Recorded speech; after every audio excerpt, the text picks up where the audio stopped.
the autonomic nervous system, the parasympathetic division of the autonomic nervous system, and the somatic nervous system. We want to include things such as the points of the central nervous system origin, number of neurons in the pathway, location of the ganglia, neurotransmitters, type of receptors and actions, discussing cholinergic and adrenergic receptors. Explain the subdivisions of each type, give a mechanism of action for each type of receptor, i.e. what happens when the neurotransmitter binds the receptor. Okay. So first, we're just going to do an overview of the three systems.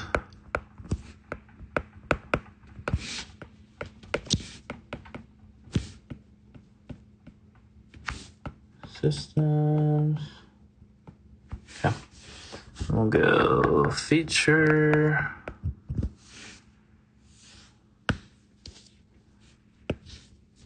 We'll go sympathetic.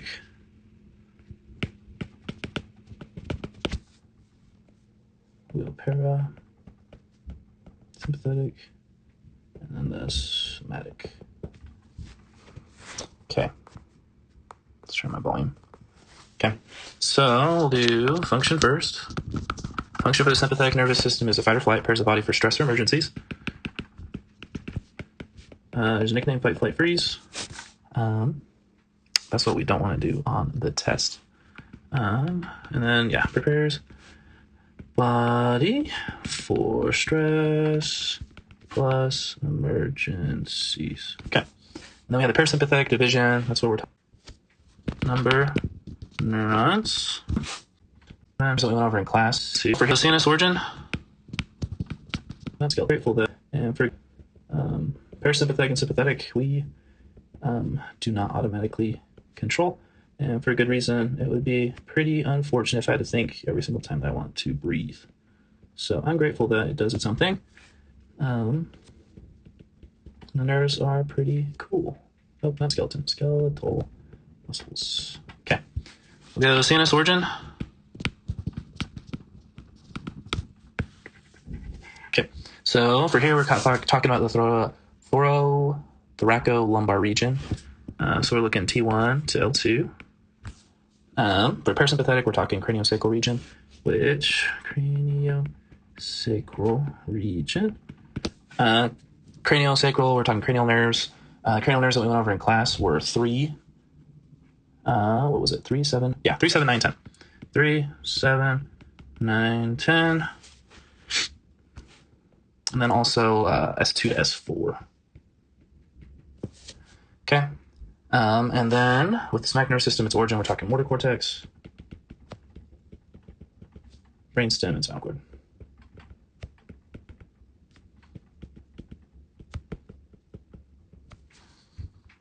Okay. Number neurons of the pathway. Number neurons.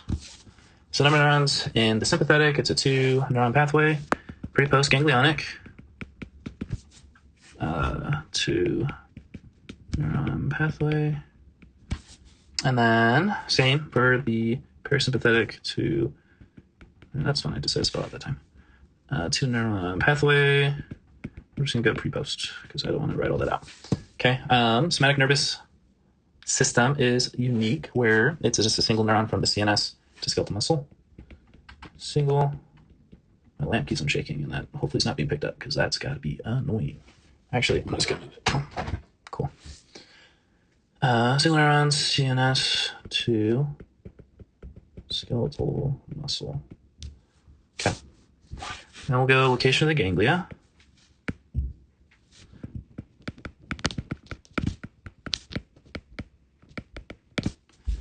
Okay. So location of the ganglia is just near the spinal cord, sympathetic chain, or collateral ganglia. So if we have our little, let's call that our spine, then we have the processes, or transverse processes. Right along that, we have these little things. These are sympathetic chain ganglia. So yeah, that's where those appear. Let's erase that. Symp. Chain, not chair, chain, ganglia. Parasympathetic is near within target organs.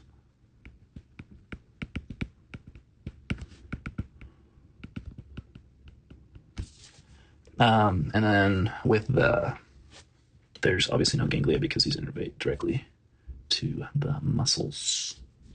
Ganglia.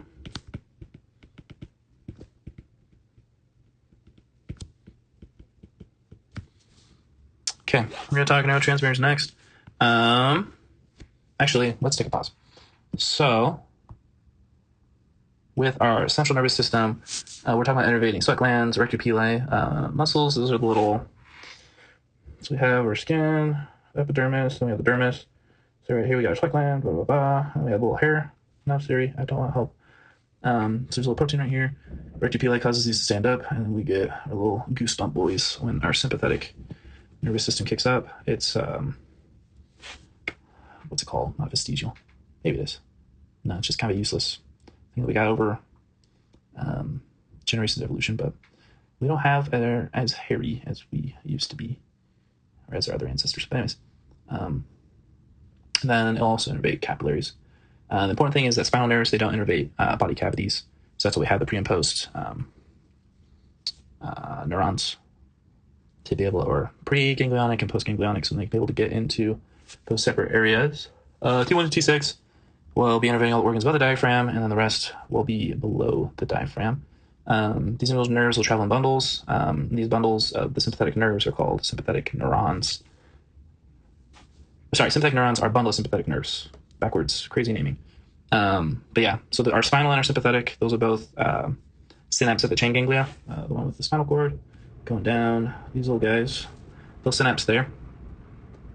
And then they'll go to wherever they need to in the body to innervate. Underneath T6, they will, let's say, here's our diaphragm. Below T6, they'll actually innervate on a different ganglia called a collateral chain ganglia. And these ones that, when they go to the collateral chain ganglia, we call these splanchnic nerves. Splanchnic nerves.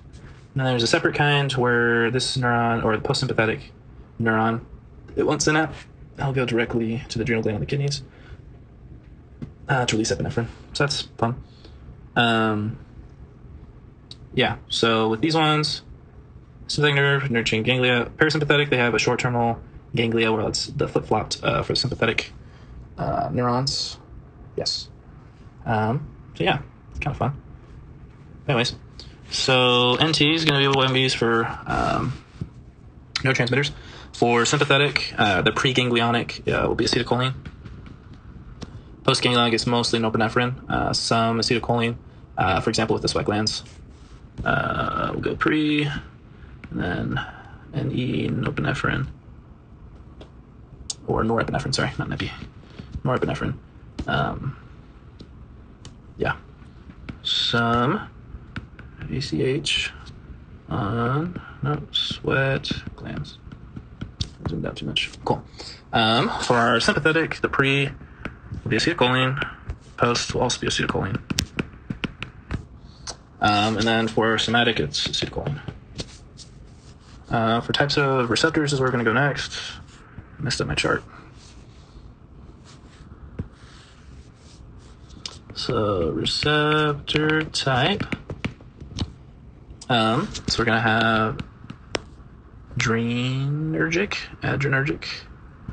Comes in two flavors, alpha and beta. And then cholinergic, nicotinic.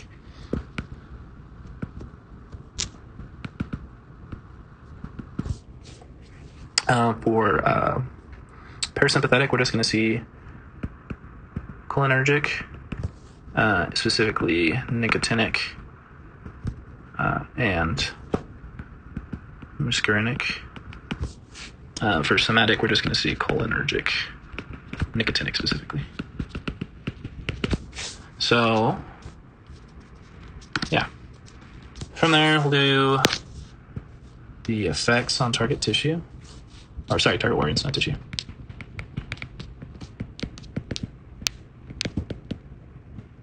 So as effects on target organs, we can increase our heart rate, dilate bronchi in the lungs.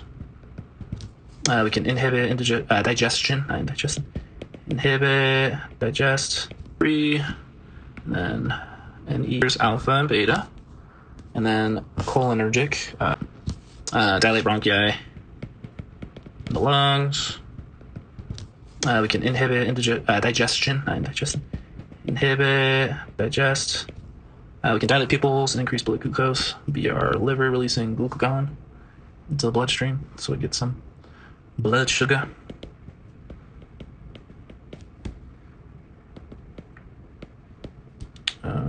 Blood glucose, that's not increase. Yikes.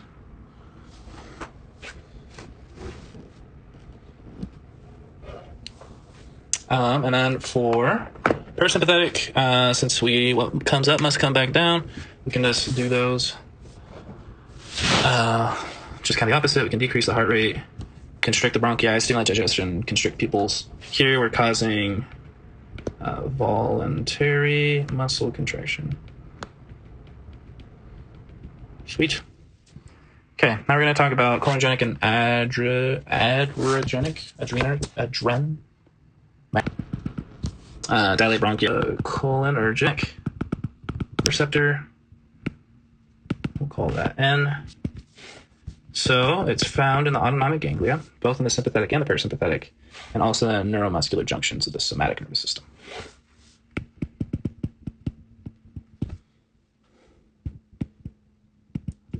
Both symp and parasymp. And neuromuscular junction. We'll be going over more of that next unit.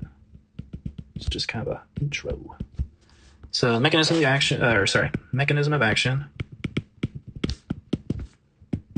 is ligand gated potassium. Wait, no, just ligand gated ion channels.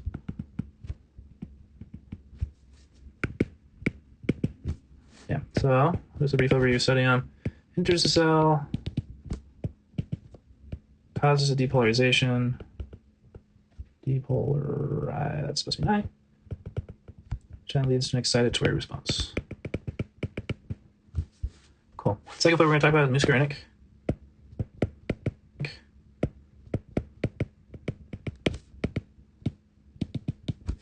Okay, they're found in parasympathetic target organs.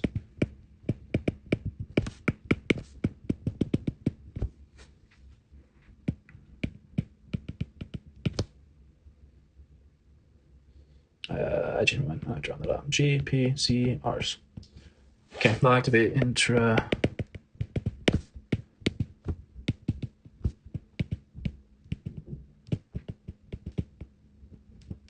Okay, and their effect coming in two flavors. If we're even, sorry, we'll start with here. Start with odd. Talking M1, M3, M5. We'll activate GK protein 2, M4. Here we're going to activate GI proteins. We'll inhibit the formation of CAP. Sorry, the creation of CAP, which can decrease the heart rate in some instances. And overall, we climb to M4. That's an inhibitory response.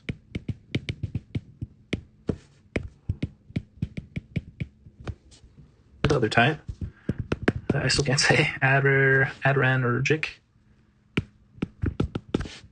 Here, the receptor we're talking about will bind norepinephrine or epinephrine, MP or epi.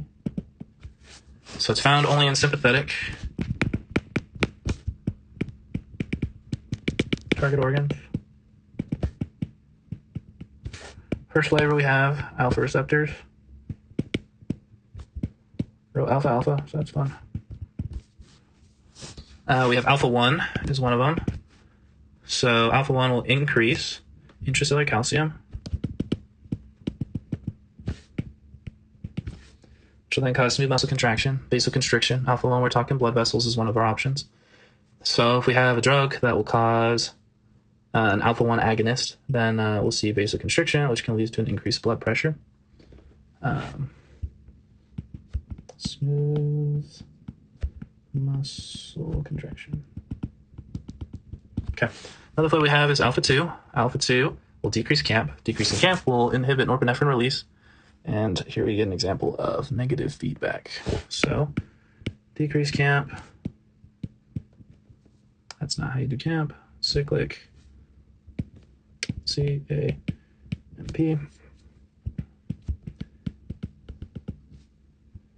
NP norepinephrine release, negative feedback. Okay, 2, we got beta receptors. Their symbol for beta, got beta receptors. Their symbol for beta, we got beta 1s. Beta 1 will increase camp, which in most cases we're increasing the heart rate and its ability to contract. Increase heart rate, increase contract. Okay, then we have beta 2. Beta 2, we increase camp, which can lead to smooth muscle relaxation. We're talking bronchodilation, so our, what's it called? Diaphragm's relaxing so they can take a deep breath in, contracts. Wait, no. Yeah. Cool. Yeah. Increasing camp. So you get smooth muscle relaxation. Example, bronchodilation. Okay. So we'll compare receptors and the actions. It's also adrenergic. I'm just going to write A or N. So it's location, effect, and its mechanism. For its location, we're saying autonomic ganglia and skeletal muscles. Autoganglia, skeletal muscles. Its effect is excitatory. That means it will increase its stuff. Mechanism is a sodium influx, which will lead to depolarization. We'll go M odd. We're talking glands, smooth muscle. It will also be excitatory. Its mechanism is to increase intracellular calcium via IP3 pathway via the GQ protein.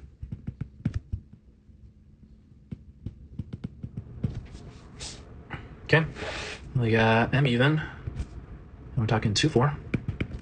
M odd is 1, 3, and 5. So muscarinic even, location is the heart and the central nervous system.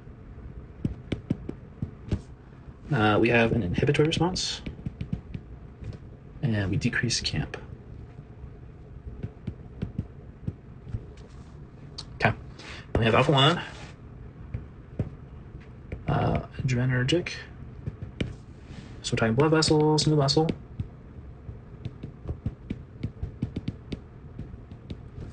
Vasoconstriction. Its mechanism is increasing camp via the GQ protein. We have alpha 2. It's also adrenergic. Its location is presynaptic neurons.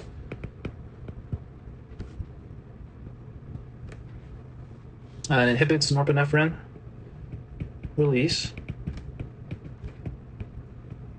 which will decrease camp, is the mechanism.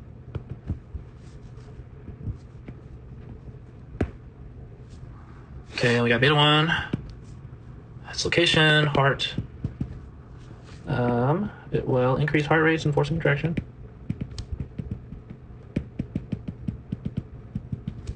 And its mechanism is increasing camp. We got beta 2. Find that in the lungs, skeletal muscle, or muscle vessels rather. Example, vasodilation or bronchodilation. And we do that via increasing CAMP. Yeah. Okay. So we'll then move on to summarizing. So the somatic nervous system. Somatic nervous system. It's a single neuron. releases acetylcholine, binds to the nicotinic receptor, which that will cause a muscle contraction. We'll go to sympathetic division of the central nervous system. So our pre-ganglia will release acetylcholine, bind to the nicotinic receptors on the ganglion. Release acetylcholine, bind to an receptor on the ganglia, and then our post ganglia will release acetylcholine, bind to the muscarinic receptor on target organs.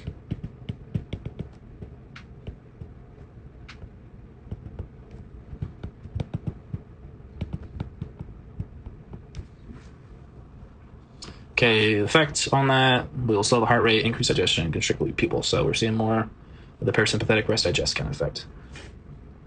Sorry, this is not sympathetic division. This is the parasympathetic division. That's very different. Cool. And then we've got the sympathetic. So our preganglia neuron will release acetylcholine, bind to the nicotinic receptor. The post ganglia will release norepinephrine, which will then bind to the adrenergic receptor. And the effect can increase heart rate, can dilate the bronchi, and increase glucose release. So key differences between the divisions. We have the ganglia location.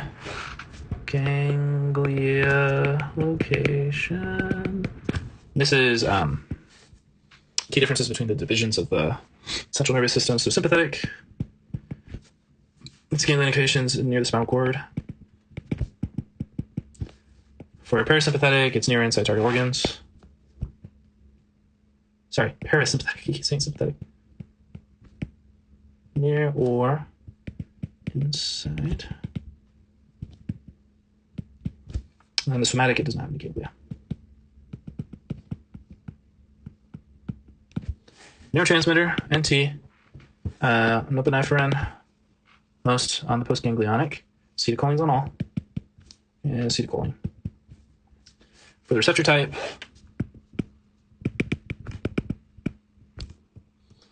we're going to see adrenergic and nicotinic. And then for this one, we're going to see muscarinic, nicotinic. And then for somatic, we're just going to see nicotinic. So the effect on the heart rate, if we're increasing beta 1, we're going to increase the heart rate for the sympathetic. For parasympathetic, if we're going to be decreasing, like say we're on M2, the parasympathetic response would say to decrease it, and then somatic voluntary control. I don't know the mechanism being able to voluntarily decrease your heart rate. But for the effect of digestion, sympathetic will inhibit the digestion, parasympathetic will stimulate it, and then the somatic, there's no direct relationship between the two. I'm just going to double check, make sure that I covered everything. I think so. So yeah, we'll call that it.